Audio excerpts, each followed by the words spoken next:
I'm pretty sure everyone already knows about this whole fiasco revolving around Unity and its new runtime fee. I mean, people are already grifting this topic more than the Illuminati situation. However, I still feel like I have something to add, without stretching this to like 2 hours across 5 different videos, so let's get to it. Now, in case you have genuinely been living under a rock, because let's face it, that's the only way you haven't heard of this by now, Unity released a new runtime fee system. And what's so bad about this system, you ask? Well, let me walk you through it right now. So, what you're looking at right now is the wonderful calculation of this new fee, and don't worry, if it looks confusing right now, I'm gonna walk you through it. Now, I'm gonna go through only the personal and plus editions right now, to make things way easier, because as you can see, for the other 2 editions things just get even more convoluted. So essentially, once your extremely epic video game gets more than 200k installs, as well as earnings over $200k in the last year, the fee starts applying. And then, for every install after that point, Unity charges you 20 cents and the bill hits you every month. Simple enough, right?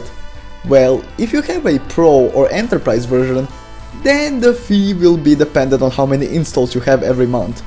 So looking at this, you might think that the price of every install depends on the total number of installs, right? Well, fuck you, because it's not that simple. In reality, it goes more like this. For the Pro version, the first 100k installs in a month will cost you $0.15 each, and then the next 400k will cost you $0.075 each, and so on. Now, if all of that shit sounds unnecessarily convoluted and confusing, that's because it is. I mean shit, how the fuck do you even pay half a cent? Now, let's just address the elephant in the room with this shit. Why in the living fuck is this not a royalty percentage payment like Unreal has it? Seriously, someone explain this shit to me. If they really wanted more money, they could have just done that, and sure, it would still make people upset at first, but at the end of the day, it doesn't have the ability to make you go fucking bankrupt. And let me just put this into perspective. So let's say your game costs $60, and let's say that an average person uninstalls and reinstalls the game like 5 times over its life cycle. That sounds pretty reasonable, I'd say. Or maybe that's just me. Regardless, with Unity Personal or Plus, that adds up to $1. $1 from a $60 game is less than 2%. However, let's not forget that Unity prides itself as being a platform for independent studios and developers, who don't tend to unnecessarily bloat the price of their game. So taking that into consideration, what if the game is $5 on Steam? $1 out of $5 in this case is 20%, and considering Steam also takes 30% royalty, that means that in this case you would be losing 50% of the game's revenue by default. And keep in mind that it's also considering the average person doesn't install the game more than 5 times. And if they do it 18 times, well, you've already lost all the revenue that came from the game, and you also just put yourself at a loss. So realistically, if someone wanted to be a dick, they could just constantly install and uninstall the game and make you bleed money.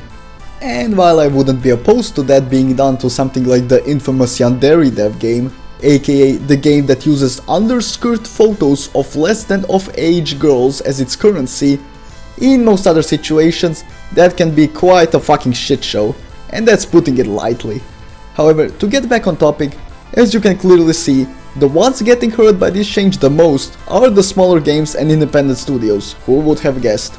So Unity is out here sucking their own fucking dicks about how they are such a great platform for indie devs, and then they go ahead and pull shit like this. Yeah, very fucking telling. So realistically, what this change does is it just forces people to bloat up the price of their game to avoid getting hit with a massive fucking loss. And this is not even a situation where it's just a simple case of, wow, company wants more money, what a surprise. Because this is literally the type of move you pull when your product is well past its life cycle and you've already moved on to a new product that is already on the rise. So then, you're just looking to milk as much money from the bozos who are still using the old product. I mean, that's just basic business class. However, here's the thing. Unity is neither of those, so where is the problem? What is the problem? Seriously, what is the thing that necessitates this change? They don't have another project which is taking off as we speak, and the engine is certainly not dead by any stretch of the imagination, or rather wasn't. Right now on the other hand, yeah, they might be a little bit fucked.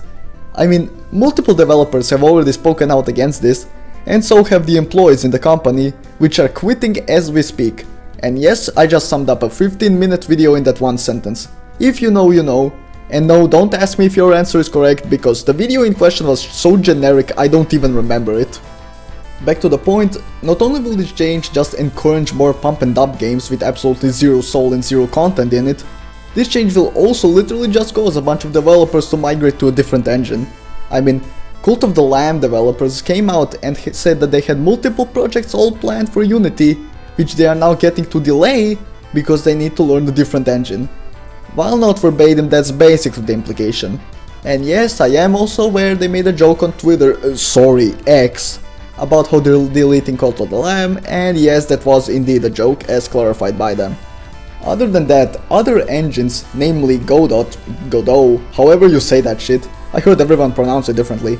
Basically, they are currently helping migrating developers get settled in, as well as working on multiple useful features like full C# support and the asset store. If you don't know anything about development, then what I said probably sounds like moon language. Maybe I should have said it like this in the moon accent. But yeah, at this rate, even if Unity gets its brain damage fixed and reverts the change, it wouldn't help draw anyone back.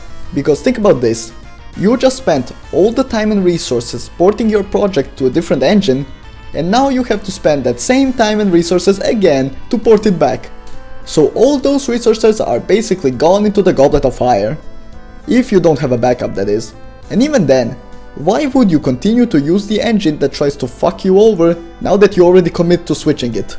And especially if it's an open source engine like Godot, which literally cannot fuck you even if it tried, since then someone can just make a community edition fully within their legal rights. So yeah, I genuinely don't understand how Unity thought this shit was going to go over. And now I'll have to wait even longer for Hollow Knight Silksong. I'm gonna die of old age before this shit gets released at this rate. Fuck games like Genshin Impact and Rust, if you have to take them, but give me my fucking Silksong, man, for fuck's sake. Oh yeah, speaking of, let's not forget to mention how this horseshit will affect already existing games, such as these two games I already mentioned, which, oh no, anyways, but also actually good games like Ultra Kill, Hollow Knight, Vampire Survivors, Cult of the Lamb, and you could probably list a metric ton more. And yeah, that's pretty concerning to put it lightly. So yeah, on that depressing note, I think I'll end the video here. You are now in the loop with everything that's going on around Unity, its reception, and if you're looking to get into game development, or are a developer currently, I highly recommend you stay away from Unity if possible, because that shit will fuck you up bad. Besides, Godot and Unreal are both B-Eater engines. Nothing more to add here really. I mean, I could be like everyone else and make a million videos about how two new developers speak out against this change, but I don't treat my audience like complete retards, so I feel like that goes without saying. Who would have guessed? A terrible situation that people speak out against will cause more people to speak out against it. Shocker, I know. Thank you to these channel members who embrace the chat doom guy and earned a shoutout. Be sure to like and subscribe to boost me in the algorithm. Thank you for watching and I'll see you next time.